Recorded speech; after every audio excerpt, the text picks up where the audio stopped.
Olá, prazer estar aqui com vocês, todos e todas, tentando contribuir um pouco para o pensamento, enfim, dividindo com vocês o que está acontecendo, no meu ponto de vista, na questão política, na questão econômica, no curto prazo e um pouco depois, e que papel o Clube de Engenharia pode ter, inovador até, nesse novo momento.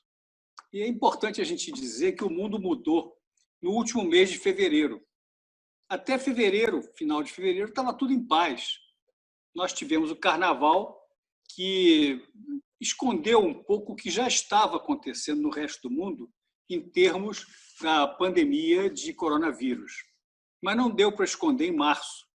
Então, eu quero dividir um pouco o tempo de fevereiro a fevereiro, até porque os fatos políticos e econômicos e internacionais se somam com muita intensidade nesse ano de 2020 e preparam o caminho para o que vem depois. Vejam como é curioso. Em fevereiro, o ministro Paulo Guedes voltou de Davos, na Suíça, onde teve um desempenho aplaudido, elogiado, reconhecido como importante, como erudito, de uma certa forma, falou inglês, castiço, tinha vindo de uma apresentação sobre o Brasil na Califórnia, na Universidade de Stanford, para o meio acadêmico americano. Então, o mundo estava assim. O desempenho da economia brasileira em 2019 não foi assim aquela Brastemp, mas o sentido era simpático. Quer dizer, havia uma contenção das despesas públicas, havia um certo sentido na política desastrosa do governo federal, em termos do liberalismo, mas havia um sentido. Não era um sentido tosco, era um sentido que se vestia de toda uma teoria que foi construída a partir dos anos 70, lá na Universidade de Chicago, e que foi pouco aplicada, mas, enfim, continuou persistindo como válida. O que nós estamos vendo hoje é uma inversão total do que aconteceu. Nós temos agora no Brasil e no mundo, particularmente no Brasil, mas também no mundo, dois assuntos únicos. É o vírus, a coronavírus, e a economia, tanto a brasileira quanto a mundial. Há uma série de outras questões que merecem a nossa atenção. Eu vou passar rapidamente por elas na questão brasileira, mas certamente elas são também importantes para o resto do mundo. Quer dizer, o mundo vai ser totalmente rearranjado ao longo de 2020 e 2021. Porque o mundo em que nós vivemos foi organizado a partir da Segunda Guerra Mundial, em 1945, quando as nações vencedoras da Alemanha se reuniram e construíram instrumentos de preservação da paz, de impulsão do desenvolvimento, de assistência social e política aos vários pontos do mundo. A ONU foi criada, o fundo FMI, o Banco Mundial, até a OEA aqui nas Américas e tal, foram criados assim entre 1945 e 1948, quando aconteceu o Plano Marshall e tudo mais, para arrumar o mundo que nós viemos acompanhando até 2020. Nessa arrumação, o Oriente foi esquecido. Esquecido não, foi menosprezado. A China foi menosprezada. Ela era importante pela dimensão, já em 1945, mas não tinha participado diretamente da Segunda Guerra Mundial, era vizinha do Japão. O Japão era muito mais importante do que a China. E o Conselho de Segurança da ONU abrigou superficialmente essas forças. O mundo menosprezou a China. Passou-se esse tempo todo. Nós temos no plano internacional agora um novo quadro. Esse quadro contrapõe a América, a Europa Ocidental, como vimos, à China. Há uma guerra se iniciando, uma guerra econômica, mas uma guerra também ideológica, de princípios, que é entre os Estados Unidos e a China. E, na realidade, os americanos não conduziram bem esse momento de hoje. Não conduziram com Trump, que, imbecil como ele é, conseguiu acabar com o Acordo Comercial do Pacífico, que nós acompanhamos isso há algum tempo, quer dizer, os países virados para o Oceano Pacífico, Chile, Colômbia, Peru, México e tal, e os próprios Estados Unidos, estavam armando toda uma concertação que, na realidade, daria aos Estados Unidos, pela sua dimensão e pela sua importância, o domínio da coisa mais importante do mundo, que não é a China, é o Sudeste Asiático. Sudeste Asiático, Coreia, Singapura, Indonésia, Malásia, Tailândia. Esses países todos são próximos geograficamente da China, mas estavam sob a orientação econômica, a orientação comercial, a orientação mesmo ideológica dos Estados Unidos. Quando o Trump questionou o tratado e implodiu esse tratado do Pacífico, a consequência prática agora, em 2020, é que a guerra não é mais os Estados Unidos contra a China, é os Estados Unidos contra a China e todo o Sudeste Asiático. Alguns já disseram que aquele slogan do Trump, America First, mudou, tem que mudar. Agora é America Alone. A América quer brigar com o resto do mundo sozinha. E sozinho ninguém ganha nada nem vai a lugar nenhum. Se indisposto com os países da Europa, está mal com o Oriente Médio por força de questões da Rússia, do Irã, disso, daquilo, e está mal com o Sudeste Asiático. Nessa realidade, nós temos o Brasil. O Brasil, esse ano, e até fevereiro, tomando como marca fevereiro, tem um calendário de natureza política e administrativa da maior importância. Em primeiro lugar, eu quero dizer que a imprensa, a opinião pública em geral, se movimentam mal no governo Bolsonaro porque são não só mal informadas, como tendenciosamente informadas. E, portanto, ficou se perdendo muito tempo aqui na discussão inútil, em plena quarentena, uma discussão inútil sobre impeachment e outras coisas. Não vai haver, nem nunca houve possibilidade de haver impeachment. Isso mudou depois para um eventual golpe de Estado, ruptura institucional. Não vai haver ruptura institucional, nem golpe de Estado, nem coisa nenhuma. Podem acreditar no que eu estou dizendo. Eu tenho experiência, eu fui deputado 12 anos. Mas, enfim, você tem hoje algumas questões próprias de Brasil. Em primeiro lugar, o calendário brasileiro. E a gente tem que se recordar do calendário. O calendário brasileiro para 2020 informa que haverá eleições municipais ainda este ano. Vamos votar para prefeitos e para vereadores. Essa eleição provavelmente será adiada de outubro para novembro, mas não vai ser modificado o prazo dos atuais o mandato dos atuais detentores de prefeituras e câmaras de vereadores. Pitadas sobre isso. Isso tem enorme importância política, porque vai ser a primeira eleição em que a campanha é estranha. É uma campanha que não tem convenções convencionais, com aglomeração de pessoas, não tem a campanha como nós acostumamos a conhecer. Tem algumas poucas regras novas que têm a ver com o nosso momento, como, por exemplo, a proibição de coligações para as eleições proporcionais. As nominatas de vereadores não poderão mais se somar em coligações para eleger números de vereadores com mais ou menos votos. São novidades que informam um fato importantíssimo, é que não haverá menos do que 1 milhão de candidatos a vereador no Brasil esse ano. 1 milhão.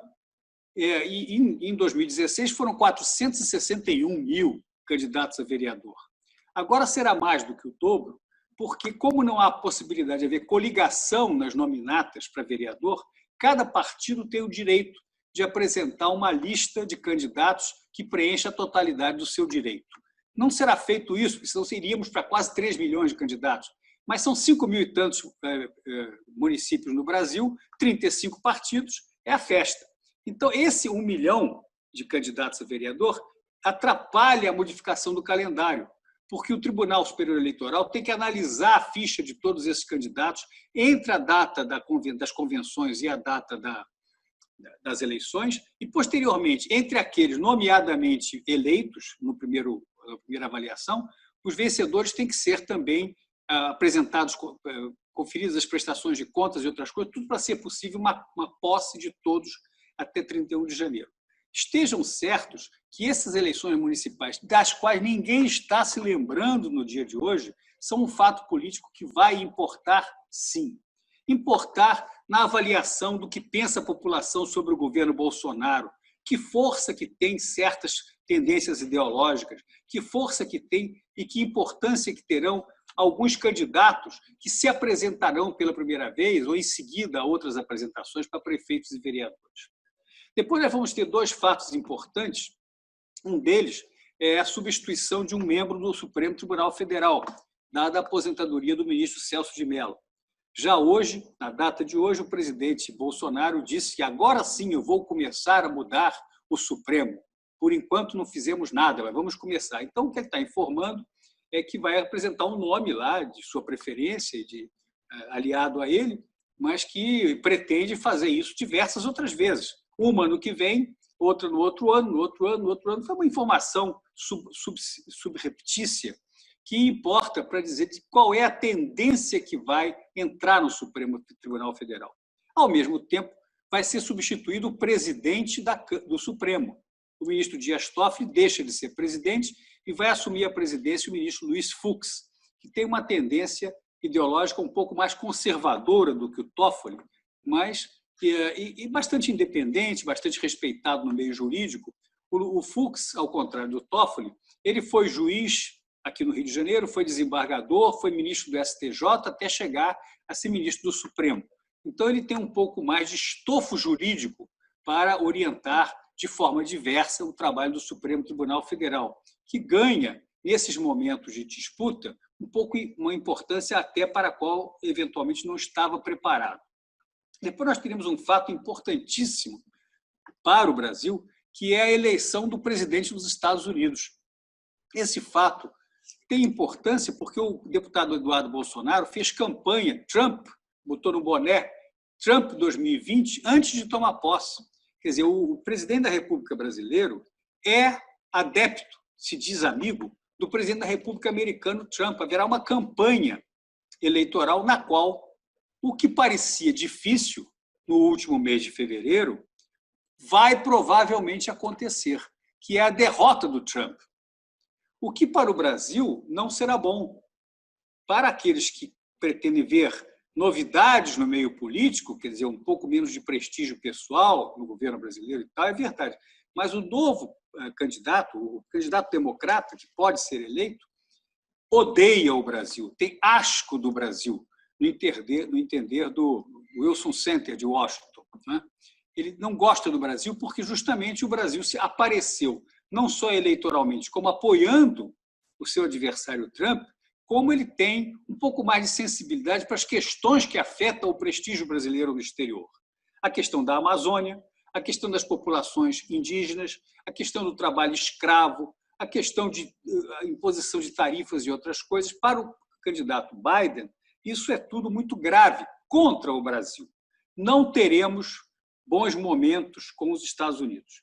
Então, é uma bobagem muito grande ficar agora, faltando 4, 5 meses para as eleições, tanto de vereadores quanto de presidente da República dos Estados Unidos, fazendo loas aos Estados Unidos, criticando a China, fazendo piadinha com a falta de R's na locução chinesa e outras coisas, porque a China será, com certeza, o nosso grande aliado, não apenas como grande importador de matérias-primas, alimentação, minérios e outras coisas, que já é, mas, sobretudo, também numa oportunidade que nós poderemos ter e que envolve a nossa engenharia de absorção de novas tecnologias, de abertura de novos mercados, de, enfim, enfrentar o que virá depois de fevereiro do ano que vem como novidade no universo mundial de produção, de sabedoria, de educação, de troca de tecnologias e de financiamento para os nossos projetos.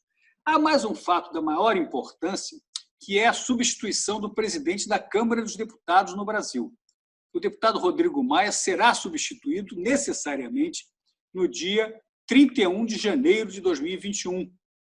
E é por causa disso, ao contrário do que muitos pensam, que o Bolsonaro começou a comprar, entre aspas, o Centrão, trazer o Centrão para o seu governo da forma clara que está fazendo hoje, não foi para evitar impeachment, coisa nenhuma, foi para evitar que o Rodrigo Maia comande a sua própria sucessão na Câmara dos Deputados no ano que vem.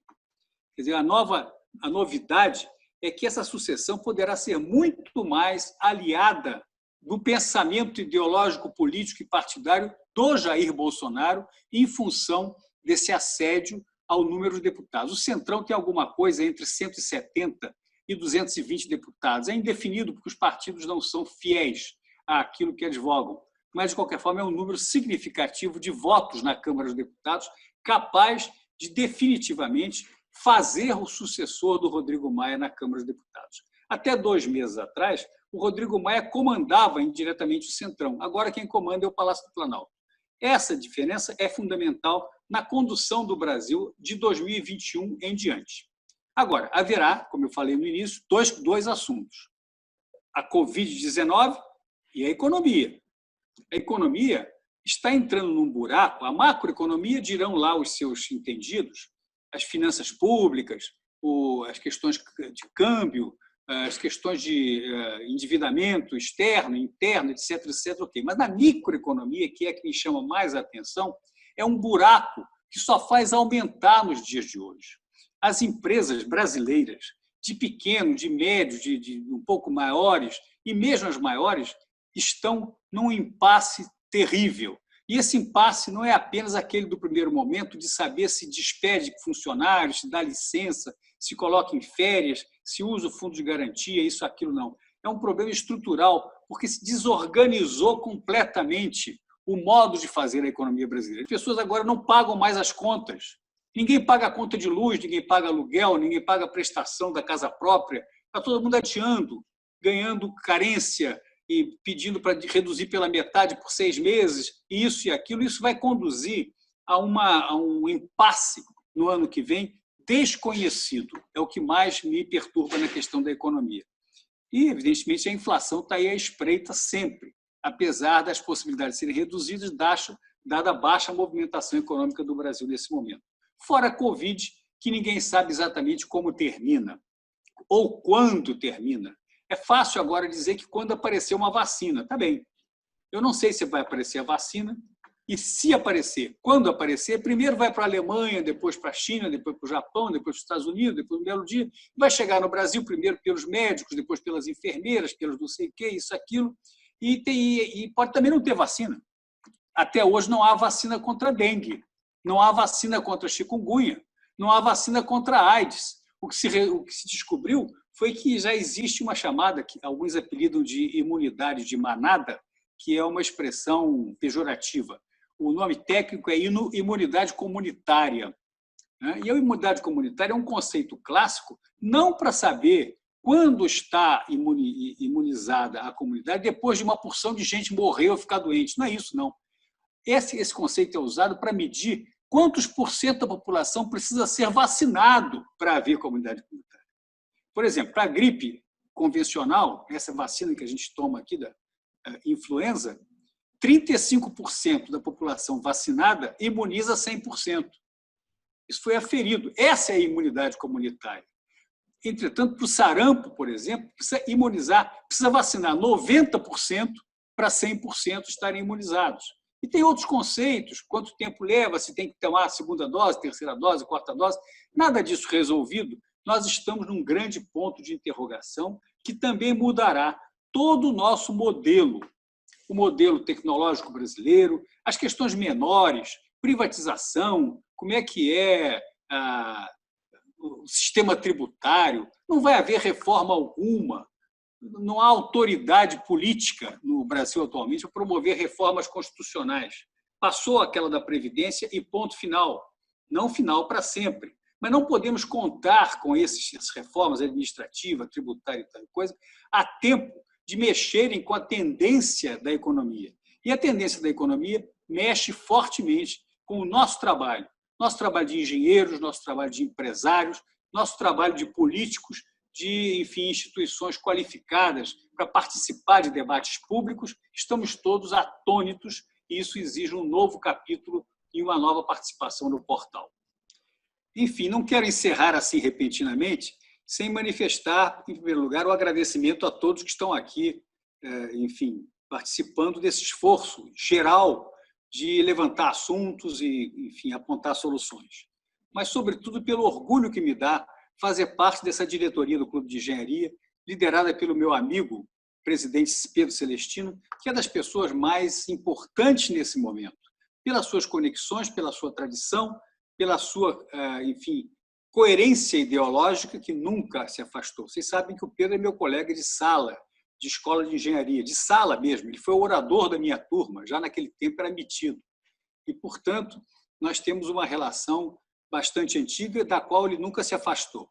Mas ainda eu estou certo que o clube pode também abrir asas novas para essa novidade, identificando talentos, vendo quais de nós e quais dos nossos colegas ainda estudantes pode se adaptar na profissão à novidade, que é encaixar-se num mundo que vai mudar, me parece que em benefício do Brasil, dada a dificuldade que os americanos e os europeus vão ter de se encaixar num mundo completamente novo, liderado pelo Sudeste Asiático e, em grande parte, pela própria China. Muito obrigado a todos pela atenção. Vamos continuar.